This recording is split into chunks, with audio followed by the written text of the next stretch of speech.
All right, let's get started. All right.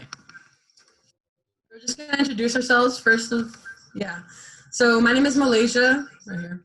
I am Mexican Samoan. I'm a Running Start student at Highline. I'm also a senior at Mount Rainier High School. I'm a student athlete, and I also work at Highline as a student ambassador for AANAPISI. Yeah. Hi guys, my name is Marissa Bonuelos. I'm also Running Start student. I'm a junior at Mount Rainier High School, and I'm also a student ambassador for AANAPISI. Yes. All right, so we're gonna share our screen real quick. Let's see, go ahead and do it. All right.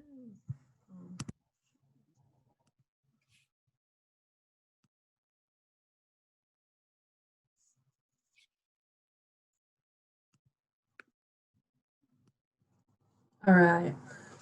So our name on our thing is actually, it's mixed ethnicities, but we decided to change it to mixed identities because we also wanted to add another aspect in.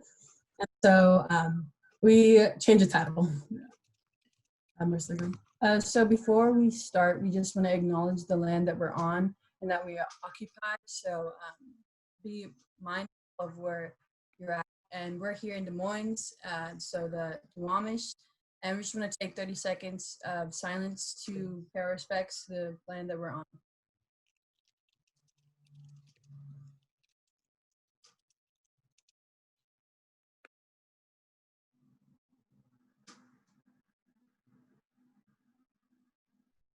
All right, so let's get into it. All right, so before we really get started, we just have some quick conversation guidelines. You can enjoy some memes right here. Yeah. So the first one is always just be respectful, whether you're talking, mind what you're saying. Maybe you don't mean it that way, but it might just hurt someone's feelings. When someone is talking, make sure you're listening, giving them your full respect and attention. Next one is use I statements. So whenever you're talking, talk for only yourself, because you really don't know, maybe someone else feels another way. So you always just make sure that, you're just giving your own statements. Voice your opinions. Don't be afraid to talk. This is really a conversation for us. Make sure that you hit up the chat box. If you have something to say, maybe you agreed with it, put it in the chat box. Maybe you disagreed with it, also put it in the chat box. You can even ask, like, can I talk next? The next one, step up and step back. If you feel like you've been talking a lot, just step back and let other people talk instead. Yeah. And then the last one is silence is okay. We will be asking for volunteers, but if you're not comfortable, it's okay to say, you can say nothing. You don't even have to like show yourself. By all means, like if you don't feel comfortable showing yourself, you don't have to open up your screen. Malaysia? Yeah. Sorry, we're only seeing the first slide. We're not actually seeing the presentation. Okay. Nisha, go ahead. Thank you. Can you see it now? I can't. Okay, let's see. I can't. So stop sharing and then let's do it again. Angelica.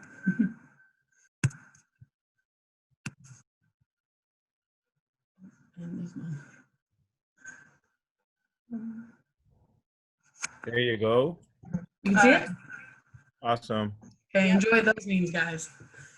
Yeah, so I'll give you like 2 seconds to look at them. They're pretty funny. Hi, sister.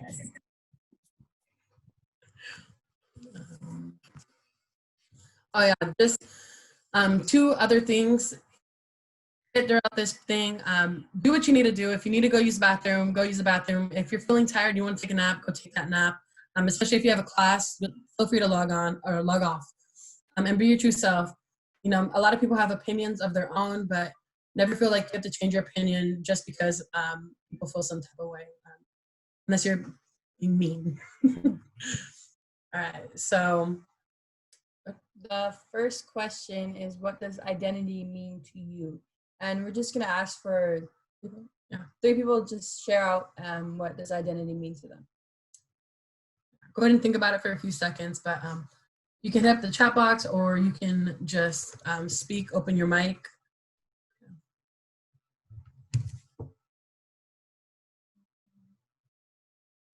Anyone?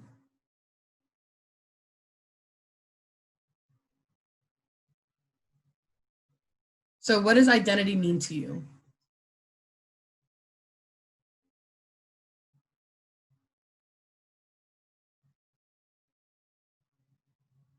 One brave soul. Okay, how you represent yourself? Yeah. I agree. Yeah, I agree with that one. One more person. I guess I'll share. Hi, I'm Saini. I guess one of a big part of my identity is the culture. So, culture. Yeah. So I agree with both of those. I think that identity is a really broad word for a lot of things. I mean, you can be a mom who's also a daughter. That's, you know, an identity. You can be a sports player. That's an identity. It's just so broad that, you know, there's so many things that you can just say and put out there. So because of this month, this is under Heritage Month, and Asian American Heritage Month, we're going to focus on two.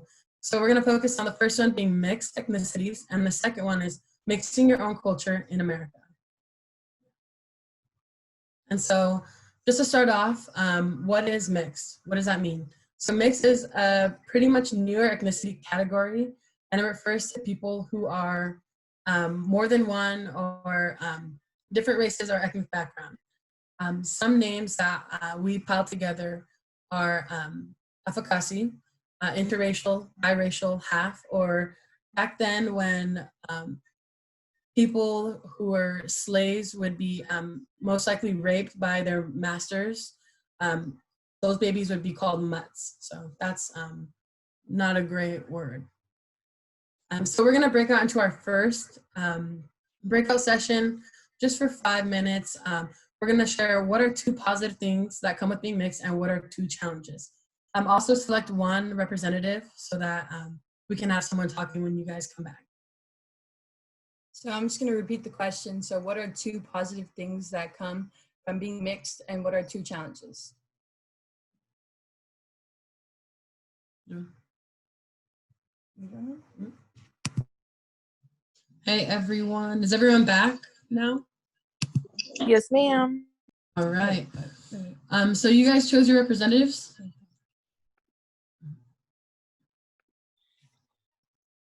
You guys chose your representatives, yeah? We chose ours. Group 1. Okay.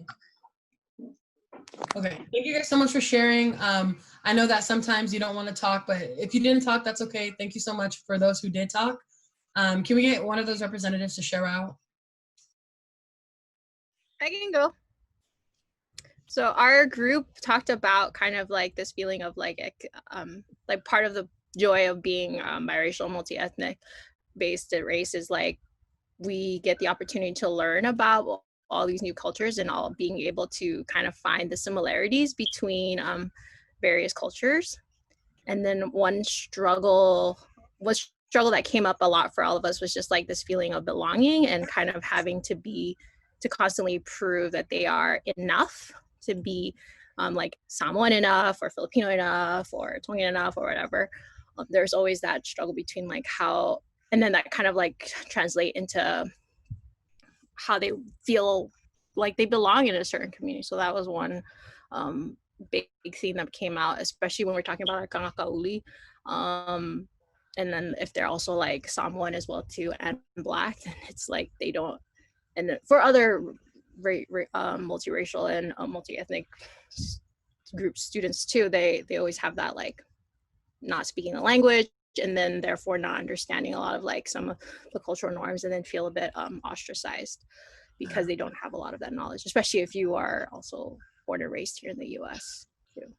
Yeah, that's what we could talk about. Thank you. Did anyone else want to share out, or another group, please? I guess we'll go next. So I did not see the first part of the question. So we basically just talked about some of the negative things that That's okay. being mixed or of mixed ethnicity. And we talked about like how Malaysian Marissa's lovely mother had experiences with raising mixed children, and like how kind of what Helen was saying, like they couldn't be Mexican enough or Samoan enough, and it's like that's one issue. And then Brenda was talking about how like she's Vietnamese born and raised in America, so it's kind of like similar in a way. And yeah, that's what our group talked about. Thank you. Thank you for sharing. Yeah. The other groups, anyone?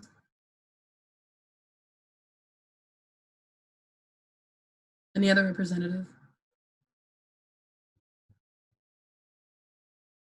No? Okay, that's okay. All right. Yeah, so definitely there's a lot of challenges. Wait, what are we sharing right now? Can you guys see our screen? I don't see anything. Okay, 1 second. Hello. Hello. Hey guys.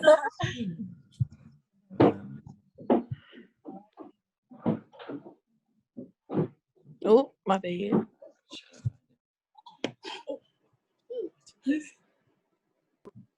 Oh, well, y'all look beautiful. Oh, I'm dead. Okay, you guys see it now? Okay, yeah, it's loading. Okay, perfect. All right. Yeah, it's loading.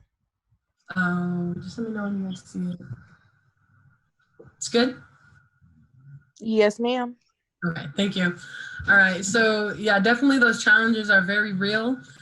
So I just put out a list right here that we can talk about. If this is a conversation, so you know, if you want to chime in, go ahead and just unmute yourself, or you can text the box, the chat box. Yeah. So the first one is never fitting in completely with both sides, and that one is very one that I think many people who are mixed just they agree with that one because you know, sometimes you didn't learn both languages, so there's that. Sometimes you just don't know the both of the cultures completely, or at least one of them completely. And when you're in those environments, it can be very awkward. Like you feel a little left out. People in your circle are insensitive, even when you expect otherwise. You know, sometimes there's those low blow jabs, like, oh, it's because you're that. You know, it's because of this, and you're just like, you know, that's me. You're hurting me, actually. Again, blame the other side. You do something wrong that's not according to the culture, and they'll be like, yeah, that's because you're mixed and you're this, you know, not fool.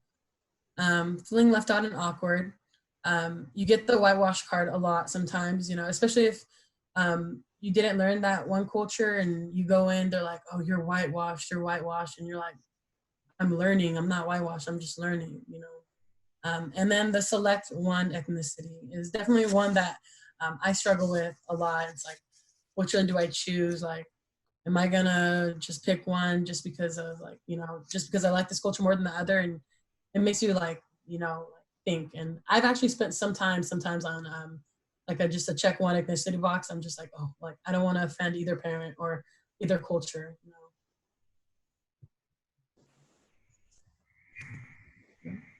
So, what are some of the good things? So, you're good, you're different, and it feels special. You know, you can start a conversation with somebody and be like, "Yep, I'm these things, and I'm proud." People are always intrigued; they always want to know more about you. Gratitude for getting to experience more than one culture. Culture is beautiful, and you know more about the world and geography. Another thing is possibly speak more than one language. I mean, for us, we don't really not fluent, but we're learning and trust the process. Getting to see the connections and the cultures. Yeah, so that one's really big. I think that when you have these two cultures, and even if they're similar, like you'll start to see connections. Like, oh, okay, that's pretty cool. I mean, even if they're not very similar, you know, sometimes there's things that are like, oh, I do that here, and I also do that with my other culture. And the bomb food. I mean, especially with if you're mixed with more than one thing, you don't even have to be mixed. And if you know more than one culture food, bomb. Yeah. Period. Yeah. And so this is just, we're going to ask for 3 people just to speak out. So how can you use these good things and even the challenges to better your community? Just think about that for a few seconds. That's a good question.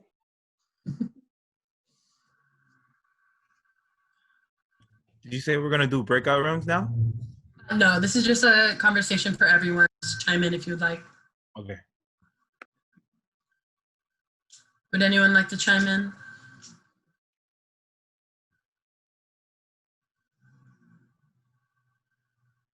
Can you repeat your question again? Yeah. So how can you use the good things that we listed and also some of the challenges to better your community?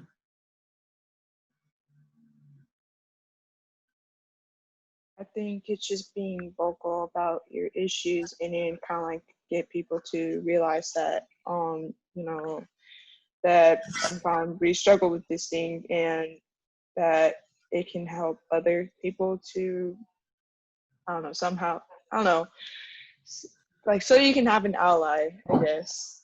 Yeah. And that, you know, it can help create a better community in a way where a lot of people are accepting each other and is willing to teach each other's culture. So. Yeah. And I think, well, Marissa's a part of UPII, and so are we. It's a dance group at Mount Rainier High School, and we have people who are biracial all the time. We're biracial. We have a lot. We accept all ethnic backgrounds into our group, and just I think having those people around and learning what they do and how they do things, and especially when they come in and willing to learn about ours and how we do things, I think it's a beautiful thing to have that mixture. Thank you, Marissa. 2 other people. Anyone? I think it helps you to be more compassionate for other people because you're coming from a mixed background. You can see things in different perspectives, and so that helps when you're trying to build community, build space with other people that might be different from you. You can use that for your advantage. Yeah, definitely. One more person, maybe.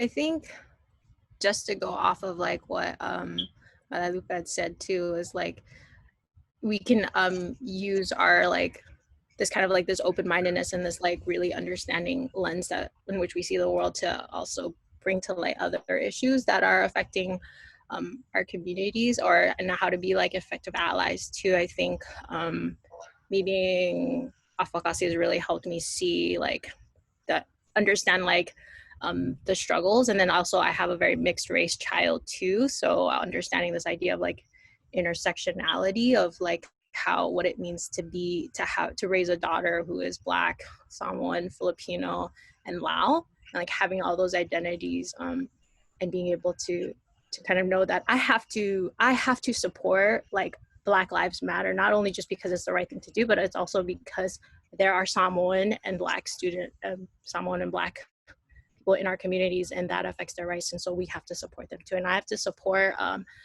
gay rights. I have to support equal marriage because there are Samoans and there are also like other races who fall in that who also are part of that movement too. And so bringing that kind of like cultural understanding and understanding of others, like what they're trying to do for themselves, we can bring that understanding to our own communities to be better allies. Does that make sense? Yeah, definitely. Thank you.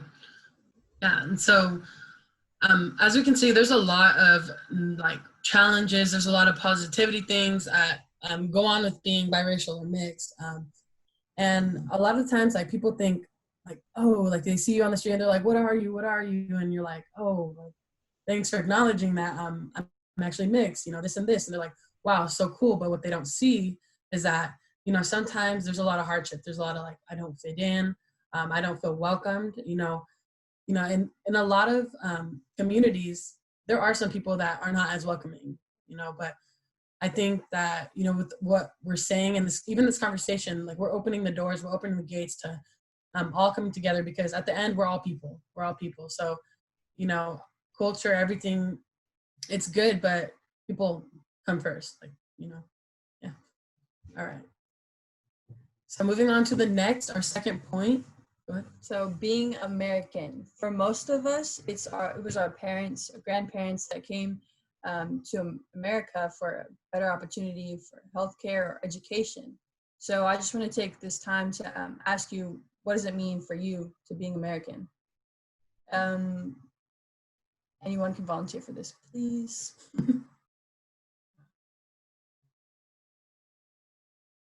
I think what you said before, like coming here for better opportunities.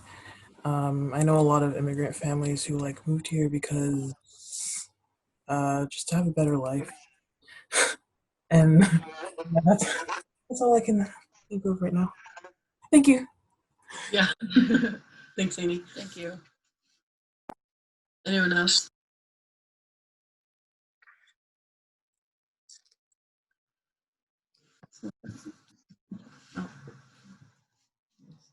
Yeah, that part. Oh, oops. Freedom of choice. Yeah, freedom of choice. Yeah, no, you want to share which part? Junior's part, my bad. Yeah. One other person want to say anything? I want to say something. I think being American and what does it mean? I think that's like a difficult, I guess, question for me. Someone who's born in American Samoa, not really a U.S. citizen kind of thing. So I feel like that's kind of contradictory for myself when I think about that question, because like, you know, it's kind of like being a mixed or an alpha kind of thing. Like, you know, we belong there, but at the same time we don't really belong. And so that's how I feel like about being American from I guess an American Samoan perspective, because you know, like I know we're part of the US, but we're not really part of the US because we're not US citizens or anything like that. So I feel like this is a very difficult question for myself and conflicting question whenever I think about what does it mean to be an American here in America or here in the US. Yeah, definitely. So here are just some statistics about, Asian American Pacific Islanders. So to the right says, the minus button. Yeah. So Pacific Islanders make up less than 1% of the total US population, but all 50 states recorded growth in their Native Hawaiian and Pacific Islander communities since the last census was taken in 2010. Asian Americans make up 5.6% of US population. To the left is some statistics in Washington. As you can see, King County has the highest population for Asian American Pacific Islander population, then Snohomish County and Pierce County. Yeah. On the right, it to me, it's weird that we only make up 1%, well, as of 2010, because it just seems like a lot more. We have so much community around that 1% is like, are you sure? At least here in Washington, it's like we have a lot of Pacific Islanders here. Even the Asian Americans population, only 5%. I feel like because of how many people we see at school and around, especially because Highline, our college is a very diverse school. So seeing that our numbers are that low it's pretty amazing well, shocking actually. Yeah. All right. So we have another breakout session. So how do you manage your own culture within the American culture? And this is a really big question. Let's go ahead and do a breakout session for 10 minutes. Choose a representative.